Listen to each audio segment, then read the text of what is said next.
I have to do this and I have to do that. We see people in this mood, and we're free. So for ourselves, we have no suffering. But when we see other people suffering, then we feel compassion. And that's why we're doing all this, taking so much trouble to try to teach all the intricacies of spiritual life. And then the Sthāyi-bhāva of Raudra-rasa is gauṇa-rati, anger. Raudra means rage. Raudra is out of the frustration when you're trying to do something and you can't do it. Krodha, you become angry. Just like sometimes we're trying to teach this science of devotional service, and people are critical, or they're unresponsive, or they don't get it, or they don't want to get it. we become a little angry. What's wrong with you, stupid? Chastise our disciples. They can't hear sometimes. But this is in relationship with Krishna. So it's gauṇa-rati. It's actually transcendental anger. One time Srila Prabhupada was asked,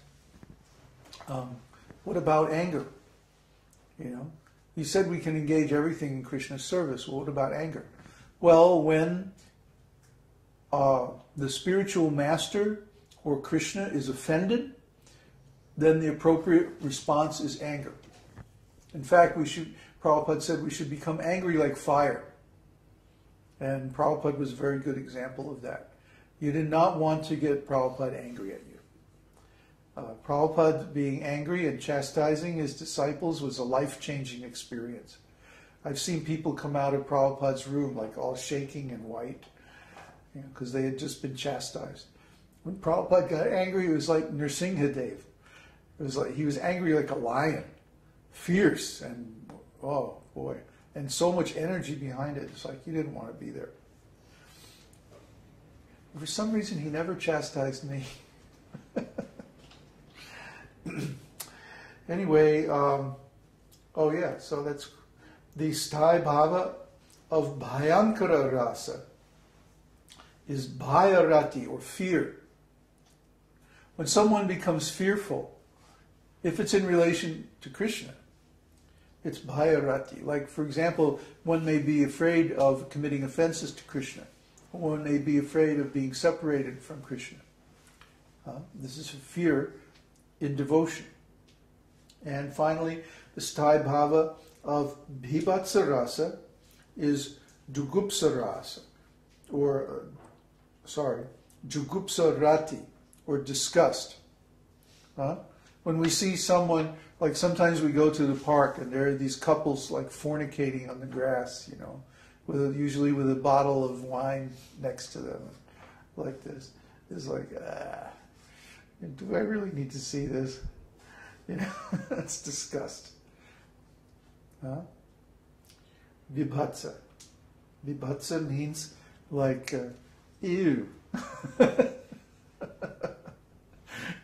So this is when in relationship with Krishna, this is a transcendental emotion.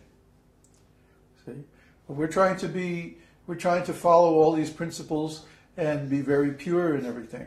And then the people in the back are having a barbecue, and the dogs in the neighborhood are having a barking contest, and they're burning in the garbage dumps upwind, and the guy's car alarm or house alarm is going off in the middle of the night, and we have to get up early in the morning. We're disgusted with all this nonsense. We want to move out to the country, the middle of nowhere. But we stay in the city because we need good facilities for preaching.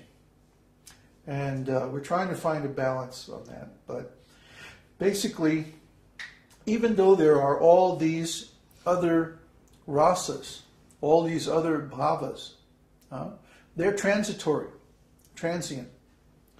The relationship, the feelings rather, of laughter, astonishment, heroism, compassion, fear, disgust, and anger, are just temporary. They come and go. But the relationship of neutrality, servitorship, friendship, parenthood, and conjugal love, those are eternal. Once a devotee is situated in one of those relationships, then that relationship is their steady relationship with the Lord eternally. Sthāyi-bhāva. Can I get some more? So now, do we have any questions?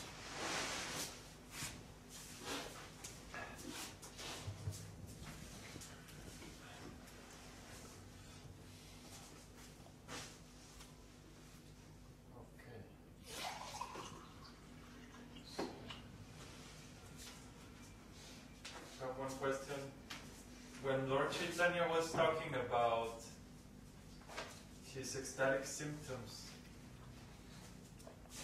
he mentioned that he didn't want to dance or sing and like that, but he was doing it automatically.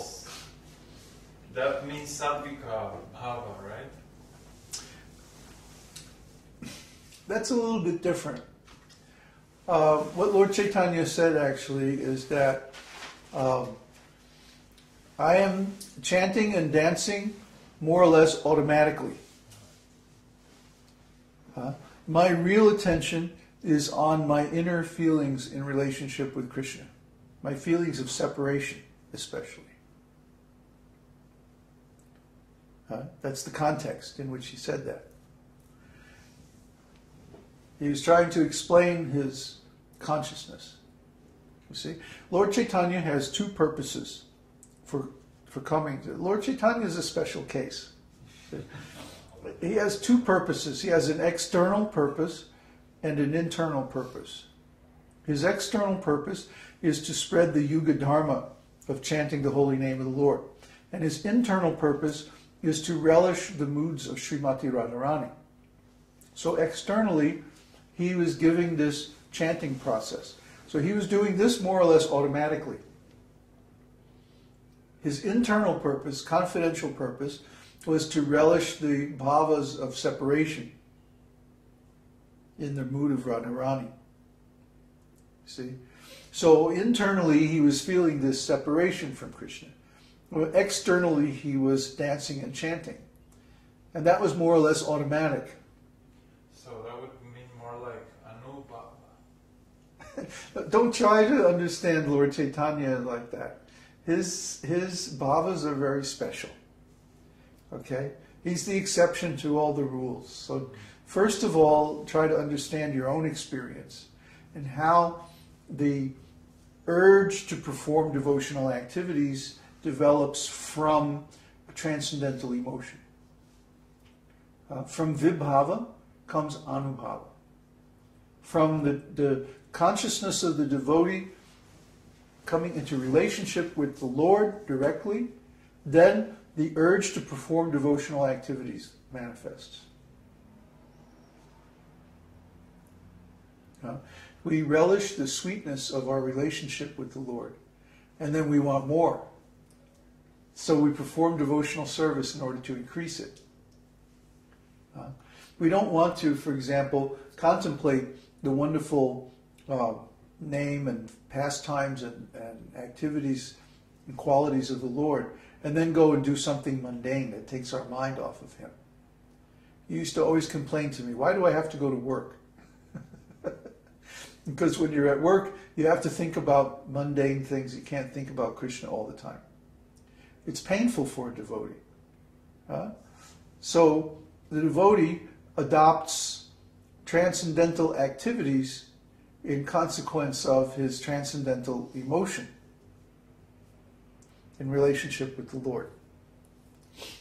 See, that's vibhava and anubhava. Yeah, so don't try to understand Lord Chaitanya until you understand very clearly all these things in your own life. Lord Chaitanya is beyond all of the rules. He's the Supreme Lord, but he's in the mood of his pleasure potency, Radharani. He's a special case.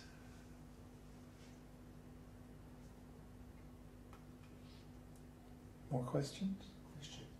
Huh? Speak up. When it's common for a devotee at even in the beginning stages to feel some kind of bhavas like the vyabhichari bhavas. They're always there. But the Sthāyi-bhāvas are not readily apparent to me. Not in the beginning, no. So that comes at the end? I don't know about the end, but it does normally take some time for a devotee to become clearly aware of the Sthāyi-bhāvas. Usually what happens at first is a more generalized kind of feeling of ecstasy on account of contact with the Lord's name, pastimes, knowledge about Him, the process of devotional service,